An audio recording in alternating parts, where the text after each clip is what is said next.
कुछ तो बोलिए। कब तक ऐसे चुप रहेंगे आप? माफ कीजिए मुझे, प्लीज माफ कीजिए। कोसिए, डांटिए।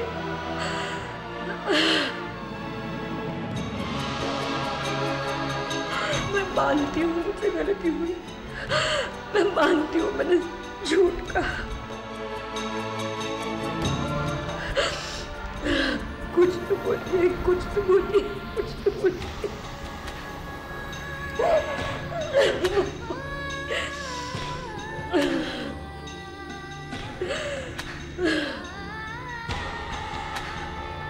दोनों बेटों की मौत के बाद मैं आपको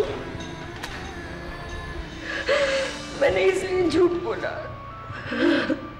कुछ तो बोलिए, माफ कीजिए मुझे, कुछ बोलिए तो सही।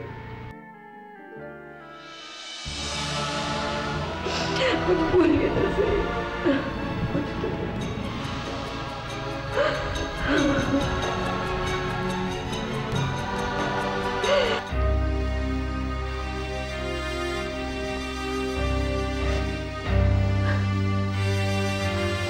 भाभी, भैया का क्या हाल है?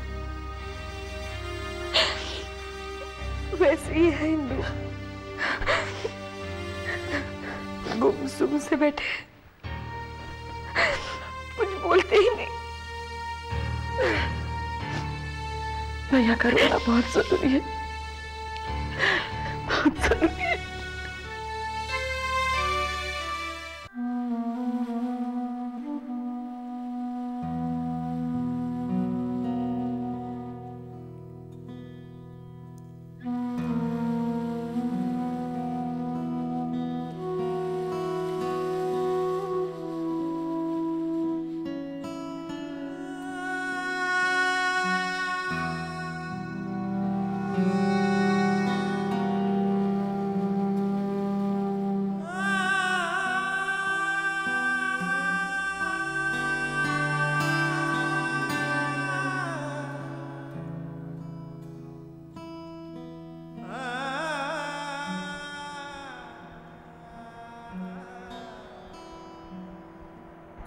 ऑफिस जाने का वक्त हो गया बाबूजी, सब आपका इंतजार कर रहे होंगे।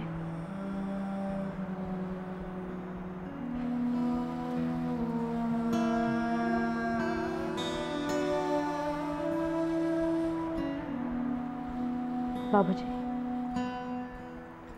हालात ऐसे हैं कि हमारे पास मातम मनाने का भी वक्त नहीं है। हमारी तरफ देखिए बाबूजी,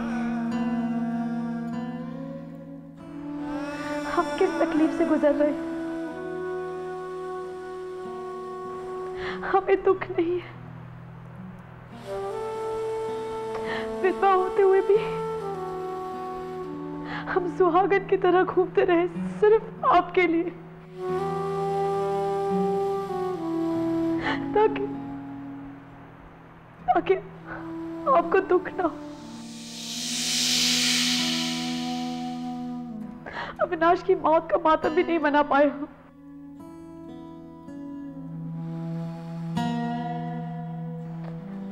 सारा दुख, सारी तकलीफ हमने अपने अंदर रखी, आज हम आपकी जिम्मेदारी है बाबूजी। आप अपनी जिम्मेदारी से मुंह नहीं मोड़ सकते। सबकी नजरें आपकी तरफ है। उठिए बाबूजी, उठिए।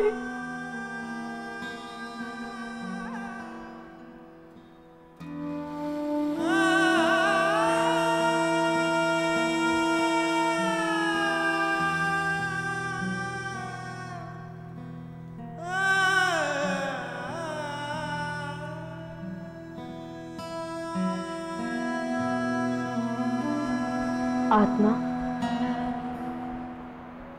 ना तो जन्म लेती ना ही मरती।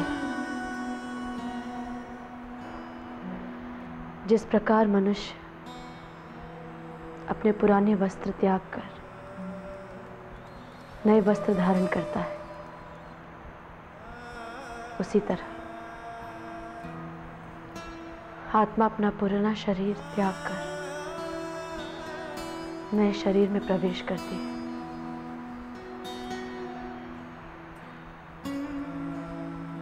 शरीर बंधन है,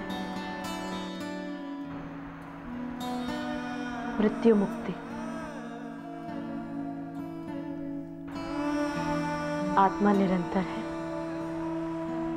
अजय है, सनातन है। प्रतीक भैया के वक्त यही कहा था ना बाबूजी? तो फिर आज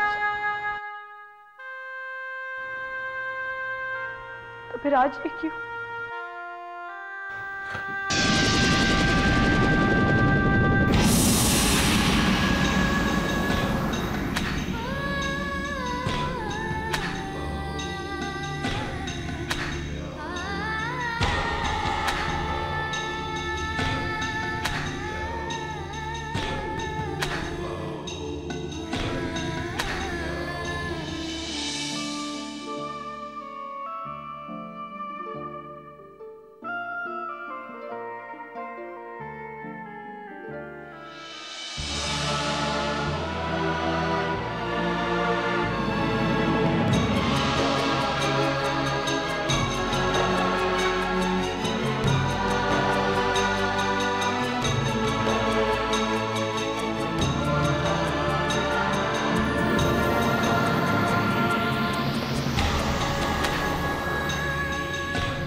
महाराज जी, हिम्मत नहीं हारते, हिम्मत से काम लो।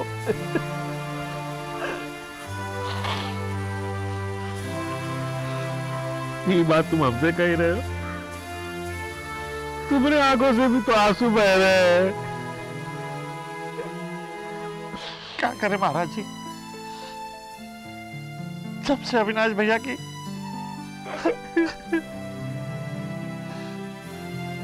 बाबूजी ने ये बात अपने दिल पर ले लिया, मुझसे बाबूजी की हालत देखी नहीं जाती। नहीं देखी जाती।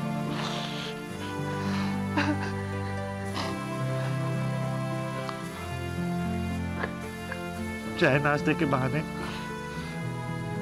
तुम बाबूजी से जाकर बात करो। हो सकता है उनके दिल का गुबार बाहर आ जाए। बाबूजी की हालत तो हमसे भी नहीं देखी जाती। कहा है कि विधि के हिसाब से आज घर का चूल्हा नहीं जल सकता है। चूल्हा जलेगा महाराज जी।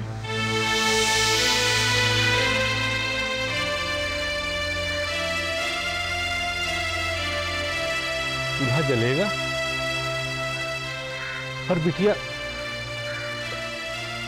भले अविनाश बबुआ को गुजरे हुए कई दिन हो गए हो, खबर तो आज मिली है ना। महाराज जी आप जानते हैं ना, माँ जी और बाबूजी का दवाई खाना कितना जरूरी है। वो दवाई नहीं खाएंगे तो उनकी तबीयत खराब हो जाएगी, और दवाई खाने के लिए नाश्ता करना बहुत जरूरी है। पर बिटिया, महाराज जी नाश्ता बना दीजिए। रिमझिम बेबी, क्या किसी का खाने का मन होगा?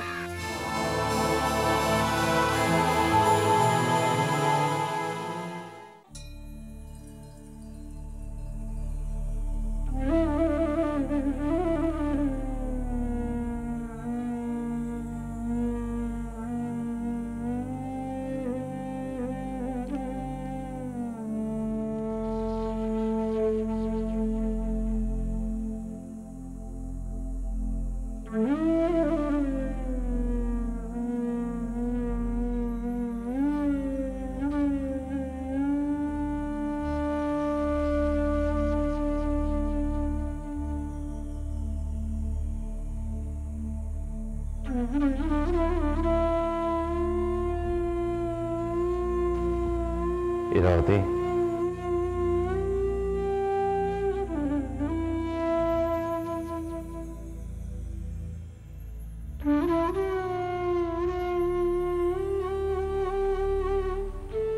हमारी बदकिस्मती है कि अविनाश के अंतिम समय में हम उसके पास नहीं थे। वो हमें हमेशा हमेशा के लिए छोड़कर चला गया और हम उसके लौटने की उम्मीद में जीते रहे, झूठी उम्मीद में।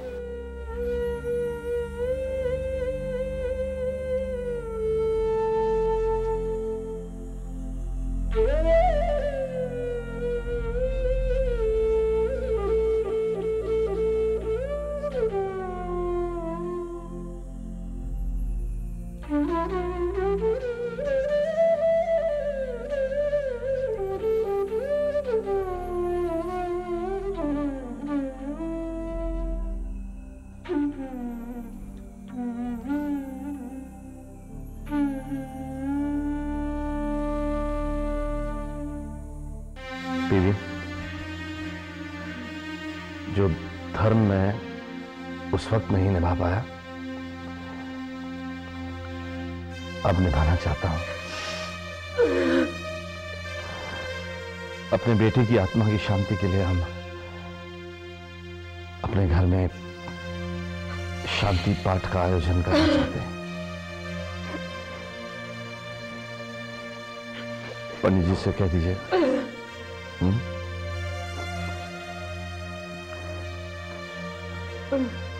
परवाइए सब, प्लीज सब चल के नाश्ता कर लीजिए।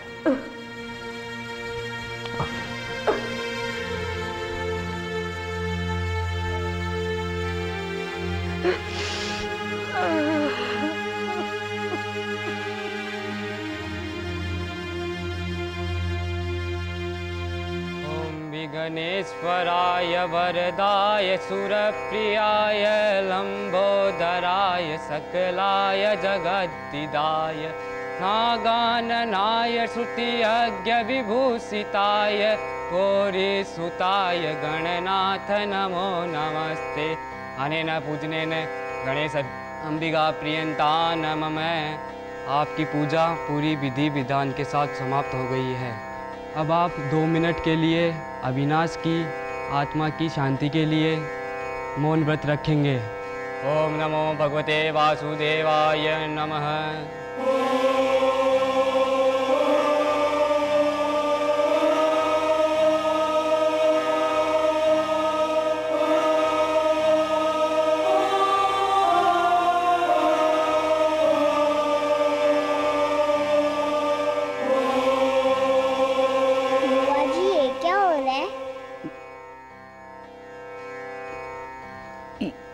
ये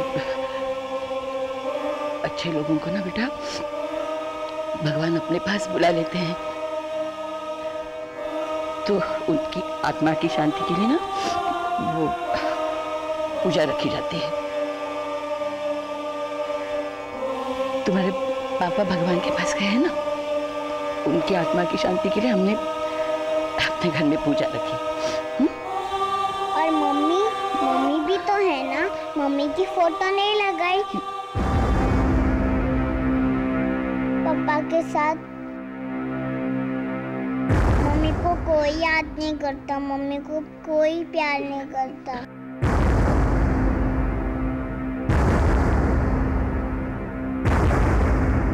मम्मी को कोई याद नहीं करता।